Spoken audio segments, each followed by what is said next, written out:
सादर प्रणाम सभी को। आज हम एक ऐसी यात्रा पर निकलेंगे जहां हम अपने सबसे बड़े और सबसे ज़्यादा प्रभावशाली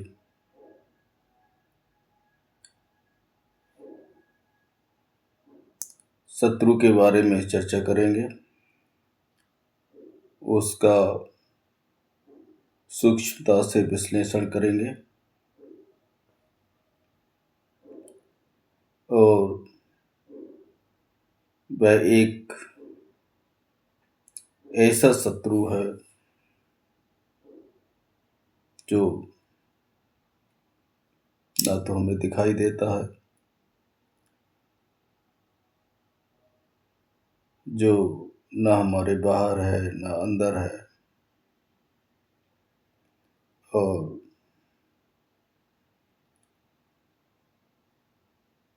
बहुत ही होशियार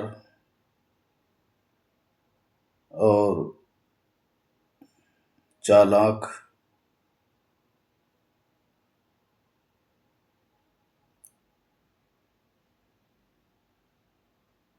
शत्रु है, जिसको निरीक्षण कर पाना, देख पाना अपने आप में एक बहुत बड़ी चुनौती है और समय के साथ बहुत ही गहन निरीक्षण की आवश्यकता है,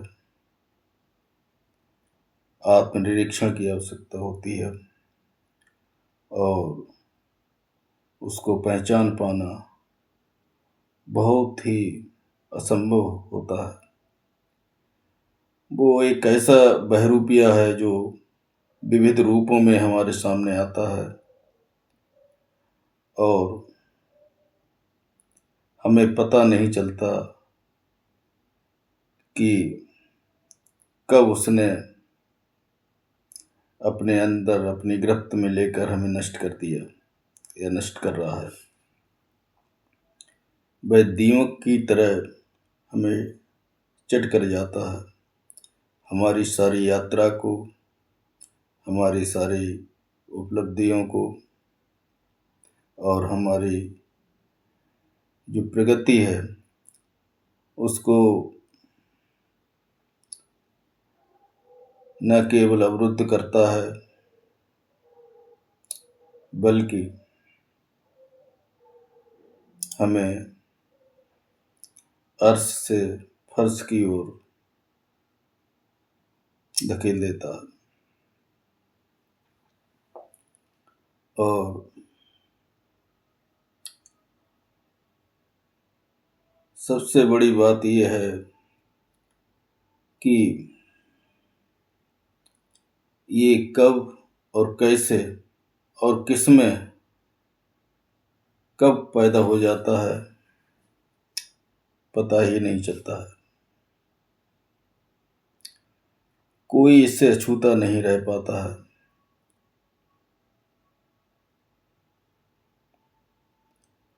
और ये कहीं बाहर से नहीं आता है, इसका कोई रूप भी नहीं है, इसका कोई रंग भी नहीं है, कोई ये चेतावनी भी नहीं देता है। और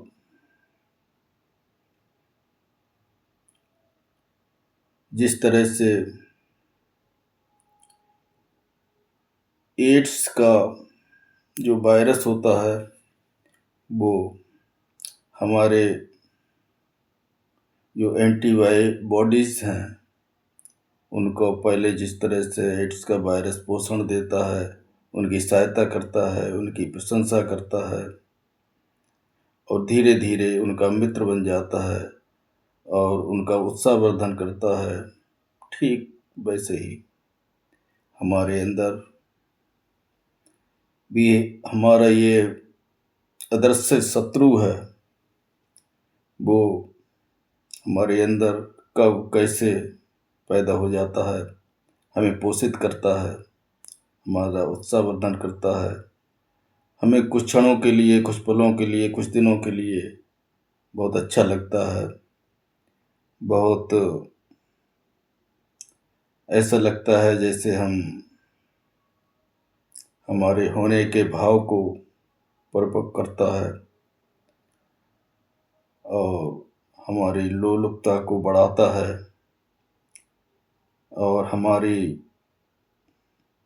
ऐसा लगता है जैसे बहुत प्रसन्नता करता है, चापलूसी करता है और हमें उसके आदी बना देता है। और धीरे धीरे हम ये जानने लगते हैं कि ये शत्रु नहीं है, हमारा मित्र है। और मित्र के रूप में वो ऐसा प्रतिघात करता है कि हमारा पतन सुनिश्चित हो जाता है और हमारे पतन को हम समय रहते रोक नहीं पाते, क्योंकि हम उसको पहचान ही नहीं पाते हैं कि ये मित्र है या शत्रु है। असल में वास्तविक जीवन में भी ऐसा होता है कि सबसे ज़्यादा खतरनाक शत्रु वह साबित होता है जो अपना मित्र हो। जब मित्र के रूप में या किसी रिश्ते के रूप में कोई आकर शत्रुता करता है तो हम अपने पतन को नहीं रोक पाते हैं, क्योंकि हमें उससे पहचान ही नहीं पाते हैं कि ये हमारा मित्र है या शत्रु है। तो आप परेशान ना हो। हम किसी बाहरी जगत में, बाहरी रिश्तों में, बाहरी दुनिया में, समाज में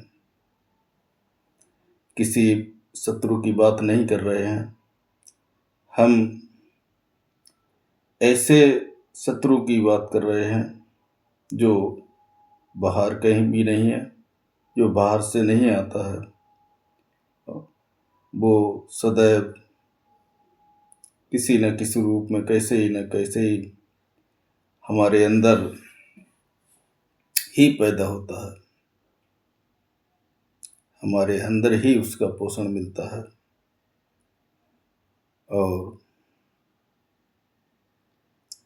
और हमें अंदर से दीमक की तरह चट कर जाता है। वह अज्ञात, अदृश्य और आंतरिक शत्रु है हमारा अहंकार।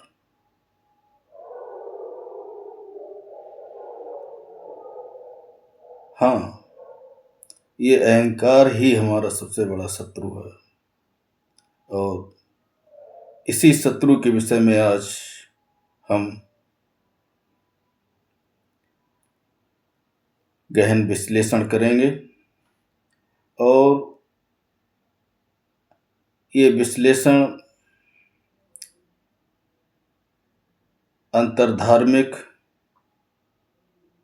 दृष्टि से हम करेंगे, आध्यात्मिक दृष्टि से भी करेंगे, सामाजिक आर्थिक दृष्टि से भी करेंगे और बहुत सूक्ष्मता से इसका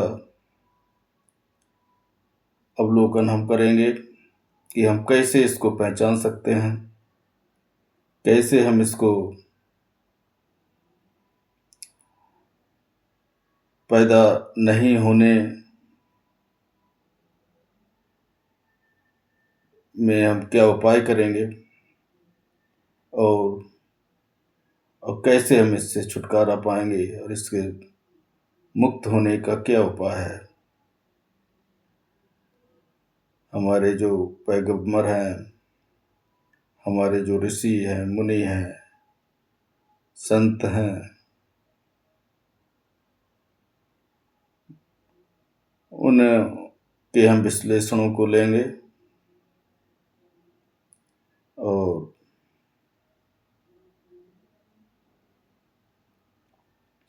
सभी धर्मों में इसके बारे में क्या कहा गया है, इससे बचने के क्या उपाय बताए गए हैं, ये कितना खतरनाक है,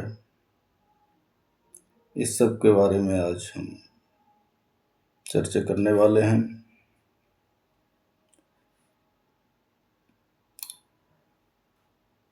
तो पुनः याद रखें, पुनः एक बार इसका नाम लेते हैं कि यह अज्ञात जो छुपा हुआ हमारा शत्रु है वह अहंकार है, हमारा ईगो है।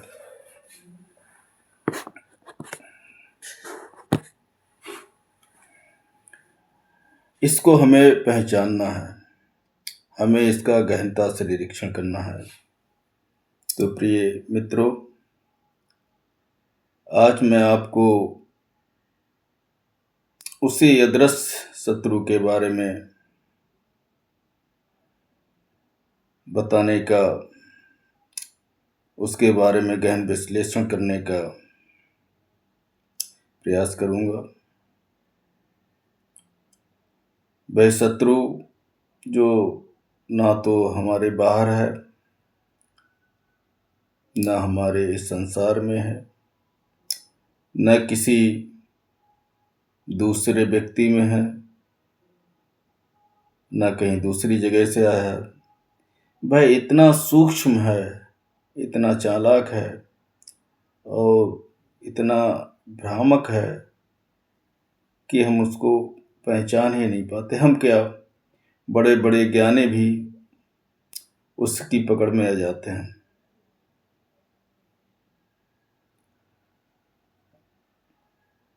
और उसका नाम है अहंकार। क्योंकि ज्ञानी को भी अपने अहंकार, अपने ज्ञानी होने का अहंकार हो जाता है, फिर वो ज्ञान से चूक जाता है। अहंकार कभी जोर से नहीं बोलता है, वो कभी चीखता नहीं है, वह बहुत ही धीरे से फुसफुसाता है हमारे कान में, और मनुष्य उसकी फुसफुसाहट को अपनी अंदर की आवाज़ समझ लेता है, अपनी आवाज़ समझता है, और वो फुसफुसा कर कहता है कि तू बहुत अलग है, तू श्रेष्ठ है, तू जानता है और तेरा मार्ग ही सही है। और ऐसी मीठी मीठी बातों करता है, और उसकी आवाज़ इतनी मधुर होती है, मीठी होती है कि मनुष्य एक बार को भूल जाता है कि मीठा जहर सबसे खतरनाक होता है।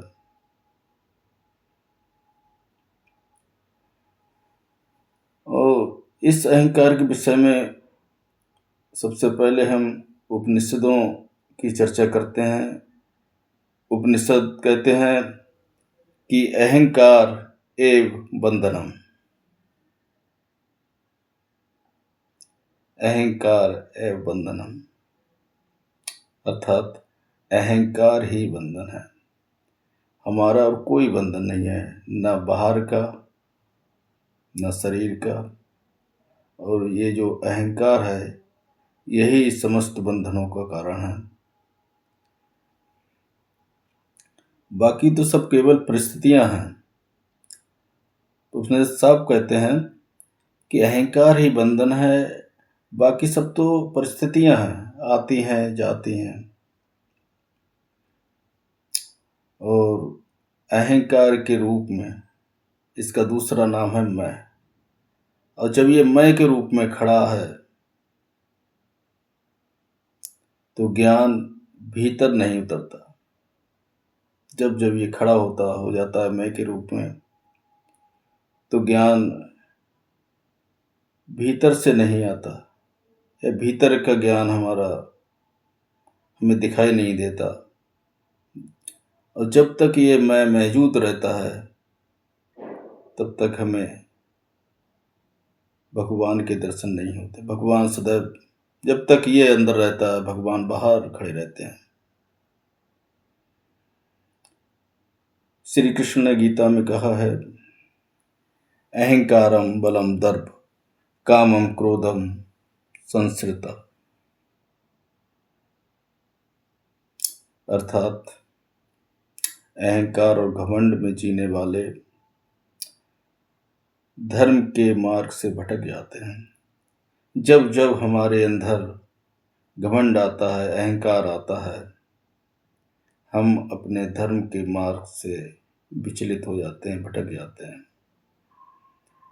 ये भगवान श्री कृष्ण के वचन हैं। वो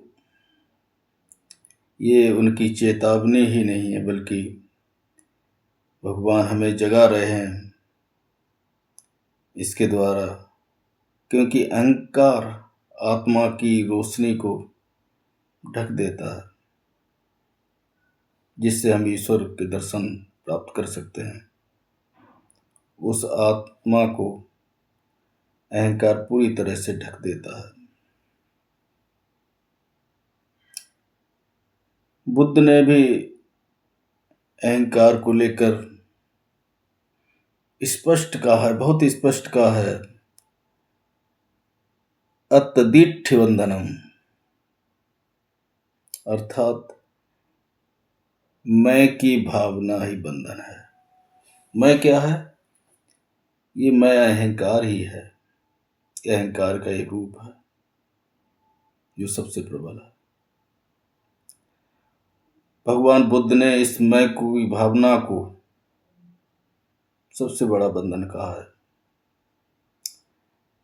भगवान बुद्ध कहते हैं, मनुष्य दुखों में इसलिए नहीं फंसा क्योंकि दुनिया कठोर है, बल्कि इसलिए क्योंकि मैं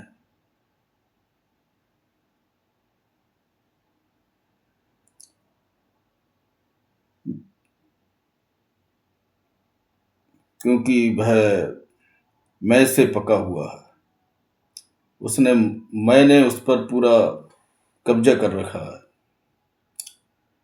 जब वह मैं टूटता है किसी भी परिस्थिति, किसी कारण से, मैं का जब विखंडन होता है, विसर्जन होता है, तो फिर निश्चय ही वहीं से एक निर्माण का, समाधि का या कैवल्य का मार्ग खुल जाता है।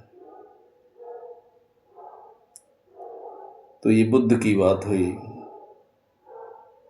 बुद्ध ने इतना सजग किया, स्पष्ट कह दिया है।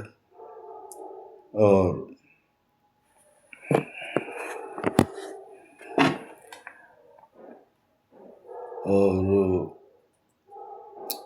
जैन धर्म में भी इसके बारे में कहा गया है। जैन आगम कहते हैं कि मरणे मोहो माणो दुखम, अर्थात अहंकार मोह पैदा करता है और मोह दुख को पैदा करता है और जन्म देता है। तो जैन धर्म में भी इसी बात को कहा गया है कि अहंकार से मोह पैदा होता है और मोह से दुख पैदा होता है। जिस मनुष्य को अपने मोह से प्रेम है, अपने मैं से प्रेम है, मोह भी मैं ही है एक तरह का, ये लगता है ये मेरा है, मेरा होने का भाव ही मोह है, इसलिए वो भी एक तरह का अहंकारी है। तो जिस मनुष्य को अपने मैं से प्रेम होता है, वह सत्य से दूरी पर रहता है, उसके आसपास सत्य खड़ा भी नहीं होता है और सत्य कहीं दूर दूर तक दिखाई नहीं देता है। गुरु ग्रंथ साहब में भी लिखा है साफ कि दीर्घ रोग है, दारू भी इसमाही। साफ कहा है कि अहंकार एक गहरा रोग है, बहुत गहरा रोग है, पर इसका उपचार भी इसमें भीतर दिया है और वह इसका उपचार है जागरूकता, सतत जागरूकता, निरंतर जागरूकता। नाम, सतत नाम सुमिरन हम करते रहेंगे तो अहंकार कोशिश करेगा लेकिन विलीन, पिघलता रहेगा, विसर्जन होता रहेगा उसका। सेवा है, सेवा भी अहंकार का नाश करती है। नम्रता है, नम्रता भी, आदमी झुकता है, अपने को छोटा मानता है, तो नम्रता भी अहंकार का नाश करती है। बाइबल में बड़ा स्पष्ट शब्दों में कहा है, प्राइड गोज बिफोर डिस्ट्रक्शन। अहंकार विनाश से पहले चलता है। यह चेतावनी नहीं, मानवता का इतिहास है कि जहां जहां अहंकार खड़ा हुआ वहां वहां पतन हुआ। जैसे पूरा महाभारत का युद्ध दुर्योधन के अहंकार से पैदा हुआ, रावण के अहंकार से रावण का विनाश हुआ। बहुत सारे उदाहरण हैं। राजाओं का साम्राज्य नहीं रहा, साम्राज्यों का पतन हुआ इस अहंकार के कारण। ज्ञानियों के ज्ञान का पतन हुआ इसी अहंकार के कारण, और साधनों की साधना टूट गई इसी अहंकार के कारण। और इसी अहंकार सिर्फ हिंदू धर्म ग्रंथों में ही नहीं है, इसका उल्लेख सभी धर्मों में है, स्पष्ट रूप से है। कुरान में साफ लिखा है, स्पष्ट रूप से लिखा है, आवा व इस्तकम्बर, अर्थात इब्लीस ने घमंड किया और झुकने से इनकार किया। तो इब्लीस ने झुकने से जब इनकार कर दिया, इसका मतलब उसने घमंड किया, अहंकार में वो भरा हुआ था। तो ये वह पहली बार था कि अहंकार प्रकट होकर एक फरिश्ते को शैतान बना दिया। तो बाइबल में कहा गया कि अहंकार इतना प्रबल शत्रु है, इतना ताकतवर है कि वो एक फरिश्ते को भी शैतान बना सकता है। तो सारी बुराइयां, सारे पतन की जड़, चाहे वो कोई भी क्षेत्र हो, धर्म का क्षेत्र हो, राजनीति का क्षेत्र हो, सबके विनाश का कारण अहंकार है। लाओ त्सो कहते हैं, he who stands on tiptoe is not steady. जो ऊंचा दिखने की कोशिश करता है वह अस्थिर हो जाता है। अर्थात अहंकार के रहते हुए स्थिरता आ ही नहीं सकती। जैसे जैसे अहंकार बढ़ता है वैसे वैसे अस्थिरता बढ़ती है। और पूरा लाओ दर्शन ये कहता है कि ऊंचाई दिखाना बहुत बड़ी कमजोरी है, गहराई बनाना बहुत बड़ी शक्ति है, नीचे गहरे जाना बहुत बड़ी ताकत है, और ऊपर जाना उठना कोई महत्वपूर्ण बात नहीं।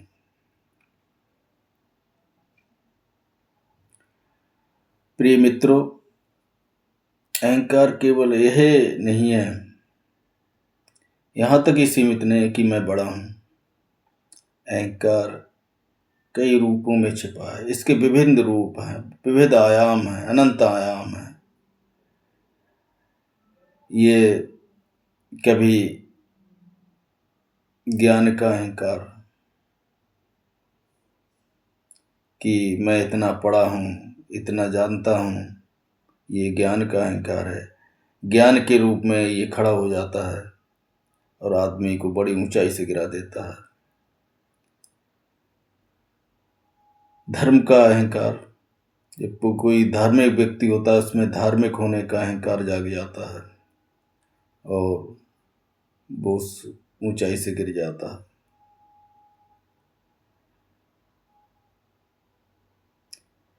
इसी तरह आध्यात्मिक दृष्टि भी उन्नति का भी अपना एक अहंकार है कि हमने ये जब जान लिया है, ऐसे ऐसे अनुभव किए, आदमी बताता है तो वो उसके पतन का कारण बनता है। मैंने इतना किया, कोई मेरी बराबरी नहीं कर सकता है, मैंने इतना जान लिया है, मैं इतना करता हूँ, ये सब अहंकार के रूप में है जो हमें पता ही नहीं चलता कब हमारे विनाश के कारण बन जाते हैं। कई बार हम ये देखते हैं कि हम बहुत विनम्र होते हैं, तो हमें अहंकार को ढूंढना बहुत मुश्किल हो जाता है। लेकिन उसमें भी अहंकार पनप जाता है कि हम बहुत विनम्र हैं, बहुत सहनशील हैं। ये भी एक तरह का बहुत सूक्ष्म अहंकार है। तो इस तरह से हम देखें कि बड़ा हर रूप में ये प्रकट हो जाता है। हम कोई भी उपलब्धि हमारे अंदर किसी रूप में आती है, किसी क्षेत्र में आती है, तो ये हमें अंधा कर देता है और हम उसको देख नहीं पाते हैं। और सच तो ये है कि जो अहंकार जैसे जैसे पैदा होता है वैसे वैसे हम अपने अंतरतम से दूर हो जाते हैं, स्वत से दूर हो जाते हैं। अहंकार कहता है कि मैं शरीर हूँ,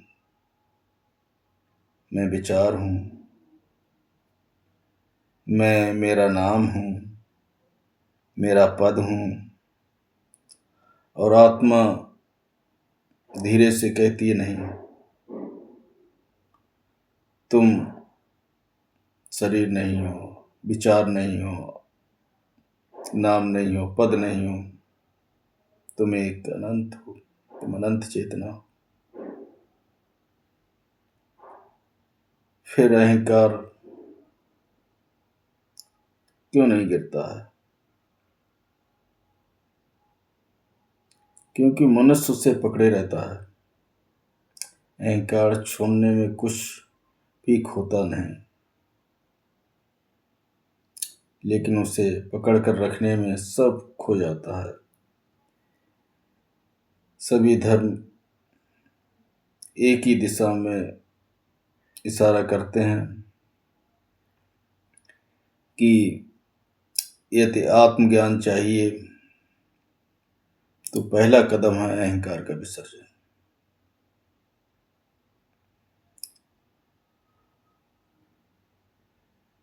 अहंकार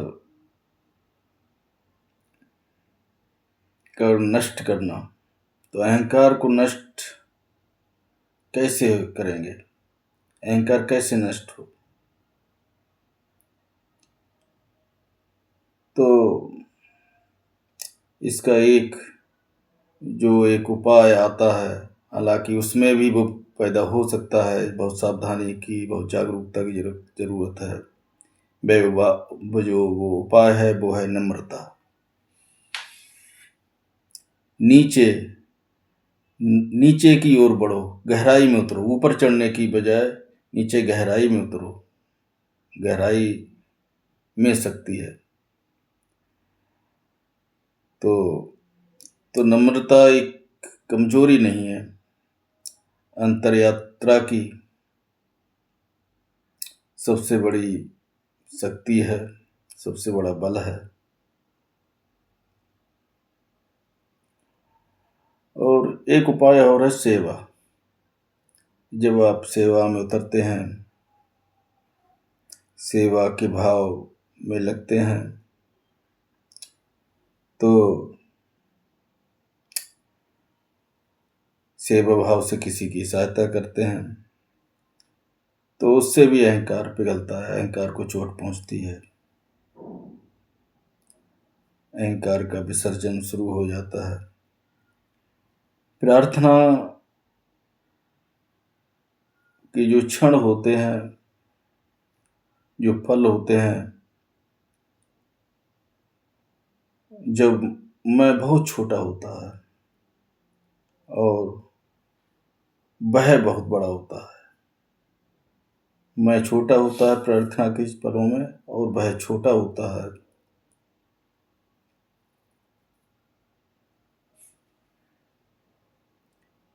नहीं, जो प्रार्थना के जो पल होते हैं उनमें मैं बहुत छोटा हो जाता है और वह यानी अर्थात ईश्वर बहुत बड़ा हो जाता है।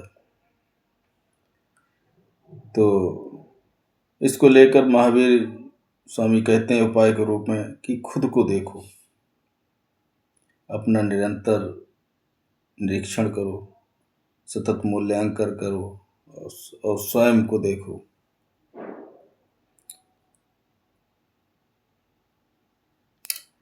तो महावीर स्वामी जी का ये भी कहना है कि दर्पण से नहीं, अहंकार को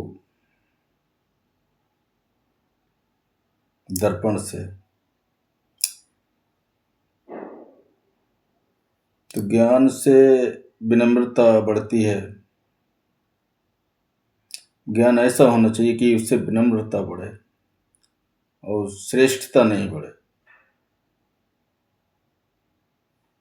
हम क्या हैं, जिस दिन यह प्रश्न हमारे भीतर गूंजता है तब भी हमारा अहंकार टूटना शुरू हो जाता है। और जिस दिन उत्तर मिलता है कि मैं कुछ भी नहीं हूँ, मैं शून्य हूँ, जब हम शून्य पर पहुँचते हैं या हमारी सुई अंत में जाके शून्य से टकराती है तो वहीं अहंकार की मृत्यु और आत्मा का जन्म होता है। अहंकार के पिघलते ही हमारे भीतर प्रकाश भर जाता है। अहंकार मिटते ही ईश्वर का स्वरूप उभरने लगता है। आज मैं आपसे केवल ये निवेदन करता हूँ कि अपने आप की मुक्ति के लिए अहंकार को पहचानो,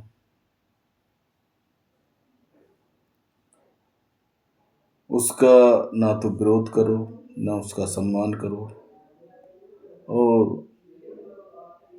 उसको पकड़ के अपने पास मत रखो।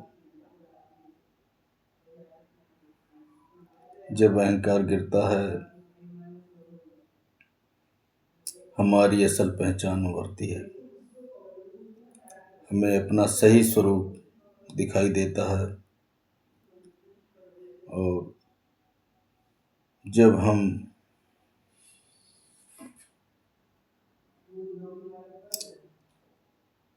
उसको विसर्जित कर देते हैं तो हम वही बन जाते हैं जिसके लिए हम जन्मे थे। और हमारा हृदय, हम उसके गिरते ही प्रेम, शांति, करुणा और सत्य से भर जाता है। हम आत्मबोध से भर जाते हैं। तो प्रिय मित्रों, अहंकार को हराने का अर्थ स्वयं से युद्ध करना भी नहीं है। स्वयं की पहचान करना है, आत्मबोध करना है। आत्मबोध होना जरूरी है। स्वयं को पहचान लेना बहुत जरूरी है। जब हम स्वयं को पहचानते हैं तो फिर हम किसी भी रूप में अहंकार हो उसे साफ साफ देखते हैं और वो हमारी नज़रों से किसी भी रूप में किसी भी तरह से बच नहीं पाता है।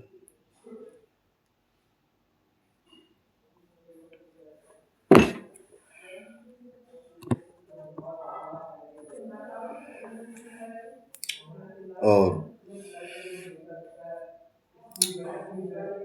जब हम अहंकार शून्य होकर आत्मबोध को प्राप्त होते हैं, ईश्वर के जैसे जैसे नज़दीक आते हैं, हमें फिर वो किसी भी रूप में क्यों ना हो, हम उसको स्पष्ट रूप से साफ साफ देख पाते हैं और उससे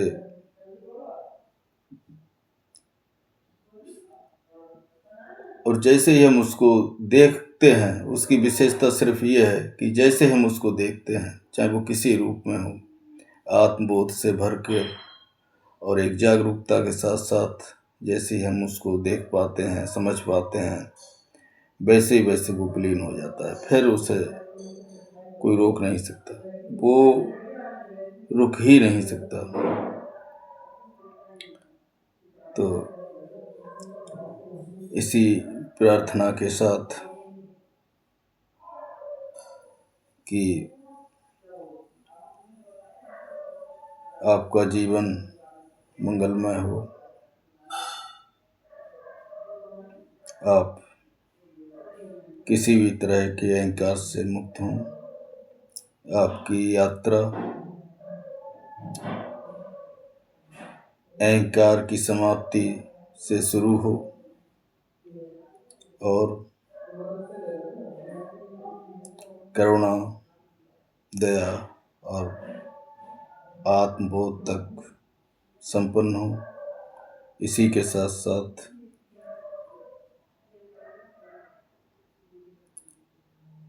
आपको बहुत बहुत नमन। हरि ओम तत्सत।